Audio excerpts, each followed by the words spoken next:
Hoje é terça-feira e terça-feira é dia de falar sobre algum alimento específico. O escolhido de hoje é a aveia. Mas antes de mais nada, não se esqueça de se inscrever no canal, curtir e compartilhar para que mais informação sobre alimentação chegue para vocês. E também não se esqueça de me seguir nas redes sociais, que lá eu costumo soltar notícias dia a dia sobre alimentação ou sobre alguns outros mitos também, beleza, galera? Então, vamos lá. E qual que é a ideia de falar sobre a aveia, né? Vamos conversar um pouquinho sobre o seu surgimento e por que eu gosto tanto da aveia. Porque é um alimento barato, extremamente eficaz para alimentação, é um coringa que dá para trabalhar com diversos preparos e é gostoso. Então, vamos falar sobre a aveia. Análises genéticas da descendente selvagem da aveia comum ou da aveia amarela, eles demonstram que ela surgiu ali no Crescente Fértil, no Oriente Médio, mas a data é totalmente desconhecida, uma vez que os primeiros assentamentos agrários daquela região datam de mais ou menos 11 mil anos atrás. Só que não é um dado muito fiel, ou seja, não dá para ter certeza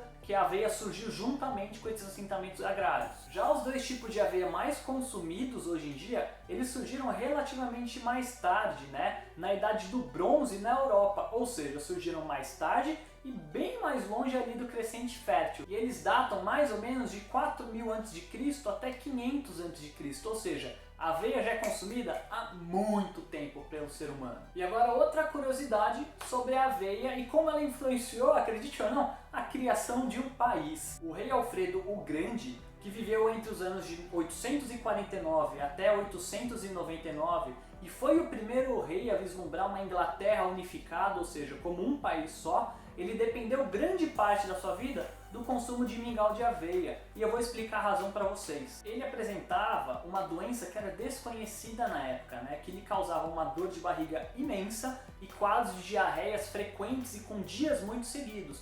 E ele só conseguia comer aveia porque ela diminuía esse desconforto, né? E em livros históricos dizem que sentar na mesa com Alfredo era algo muito, digamos assim, desagradável, porque eles estavam acostumados com grandes banquetes e basicamente o que ele comia era pão e mingau de aveia. E todo mundo tinha que comer isso porque era a única coisa que caía bem no estômago dele e não trazia nenhum desconforto. E hoje em dia, os especialistas na área, né, ao ler as descrições de historiadores, enfim, de diários da época, eles chegaram a uma conclusão que possivelmente o rei Alfredo ele sofria de doença de Crohn, que é uma doença inflamatória intestinal, e ela pode ser muito grave, inclusive, né? Que traz esse desconforto todo que ele apresentava e que ele relatava. Agora me digam, vocês têm interesse que eu faça uma série de vídeos sobre as doenças inflamatórias intestinais, como retocolite ulcerativa ou doença de Crohn? Deixa aqui nos comentários se vocês gostaram dessa ideia. Tendo traçado então esse passado histórico da aveia, né, e sua importância para a alimentação humana,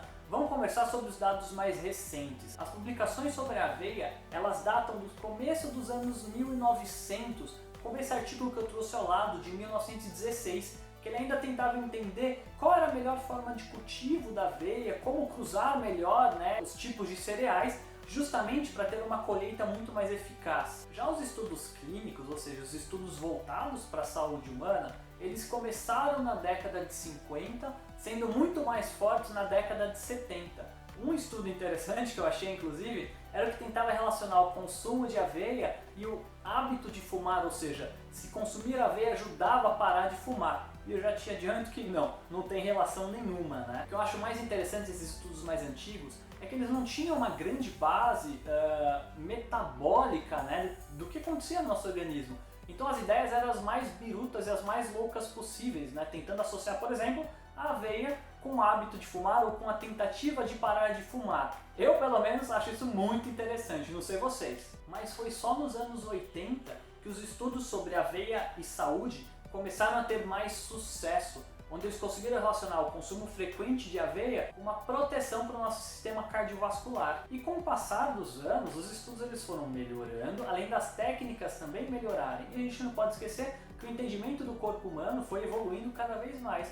E hoje a gente sabe que a aveia ela tem uma função fundamental e primordial em nível intestinal, que ao ser fermentada e digerida no intestino, é que ela traz benefícios para a nossa saúde. Quando nós pensamos em alimentos com essa capacidade de atuar no nosso intestino, a gente tem que entender que o nosso intestino ele é colonizado por diversos micro-organismos. Isso aí, a gente tem um monte de tipo de micro-organismo no nosso intestino. Nós temos bactérias, nós temos vírus, nós temos fungos, enfim, a gente tem diversos micro-organismos colonizando o nosso intestino e a gente tem mais bactérias no nosso intestino do que células no corpo como um todo. Ou seja, a gente é um humano com bactéria no intestino ou a gente é uma bactéria com um humano em volta? Fica a questão. E qual é a importância então desse consumo de aveia? Quando a gente consome essa aveia e ela é fermentada no nosso intestino, as bactérias utilizam essa aveia como substrato energético, proliferando as cepas bacterianas mais positivas para a nossa saúde. E ao promover esse crescimento seletivo bacteriano, essas bactérias elas começam a secretar algumas substâncias que são benéficas para o nosso organismo. Entre elas, eu poderia dizer que os ácidos graxos de cadeia curta são os mais importantes. Entre eles, o tirato, acetato e propianato, que guardam uma relação muito interessante com a melhora da saúde como um todo. Mas não é só da fermentação que a gente tem benefícios da aveia. Quando a gente consome a aveia, a gente está consumindo um tipo de fibra chamado beta-glucano, que é o composto ativo mais fantástico que a gente encontra na aveia, E qual que é a ideia desse beta-glucano? Ele tem a capacidade de formação de gel no nosso intestino, retardando o esvaziamento gástrico, ou seja, a comida demora mais tempo para sair do estômago e do intestino posteriormente, melhorando, como um exemplo, o açúcar no nosso sangue. Ou seja, para diabéticos, a aveia sendo consumida com frequência é muito interessante. Aproveita, clica aqui nessa playlist sobre diabetes que eu falo um pouquinho mais sobre essa doença para vocês. Outro benefício do consumo da aveia é a melhora do nosso colesterol sanguíneo. E eu poderia listar alguns mecanismos, como aumentar o metabolismo de bile, além de aumentar a excreção da bile nas fezes. E a bile ela está intimamente ligada com a formação de colesterol no nosso organismo. O segundo mecanismo é que a aveia ela tem a capacidade de alterar o mecanismo das lipoproteínas corporais, possivelmente aumentando o receptor de LDL colesterol no nosso fígado, melhorando assim o perfil de colesterol ruim circulante no nosso organismo. O terceiro é sobre os ácidos graxos de cadeia curta. Lembra que eu falei um pouquinho mais cedo? Esses ácidos graxos de cadeia curta, eles atuam no metabolismo de colesterol, diminuindo o colesterol corporal como um todo. E o quarto mecanismo é que esse tipo de fibra, ele atua diminuindo a secreção de insulina pelo nosso pâncreas. E a insulina, ela guarda uma relação com a formação de colesterol corporal também, além de ter uma relação com o açúcar no sangue.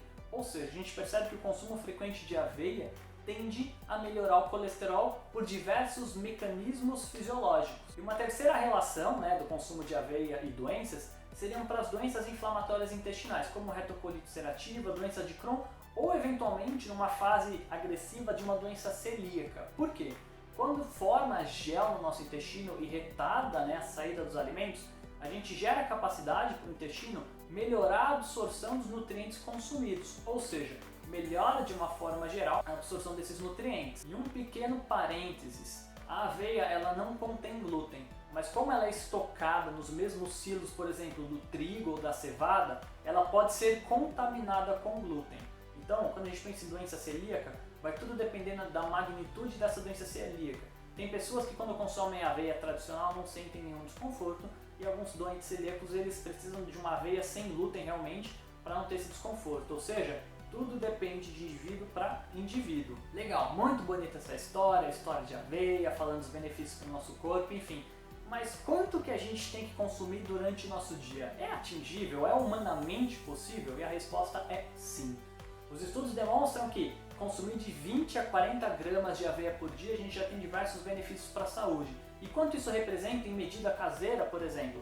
Dá mais ou menos de uma colher de sopa bem cheia a 3 a 4 colheres de sopa mais rasa. Então, eu diria que, vamos fazer uma média, de 2 a 4 colheres de sopa niveladinhas, já é mais do que suficiente para você conseguir extrair os benefícios. E aí, pode ser com frutas, numa vitamina, num suco, num iogurte, polvilhado na salada, tem gente que come com arroz e feijão, enfim, tem gente que gosta de colocar na sopa, cada um entende a forma melhor de consumir. E aí galera, o que vocês acharam do consumo de aveia e os benefícios para a nossa saúde? É um alimento extremamente interessante ser consumido no dia a dia, além de ter um custo-benefício fantástico, não é? Me diga aí, deixa nos comentários como que vocês gostam de comer aveia, vocês comem aveia, já experimentaram aveia? Deixem aí pra gente conversar sobre isso também. E não se esqueçam do que? de curtir e compartilhar o canal. Se inscreva no canal também, me sigam nas mídias sociais para que mais informações sobre a ciência da nutrição cheguem para todo mundo. Eu sou o Thiago Freitas, eu sou nutricionista e até a próxima, galera. Falou, galera, valeu!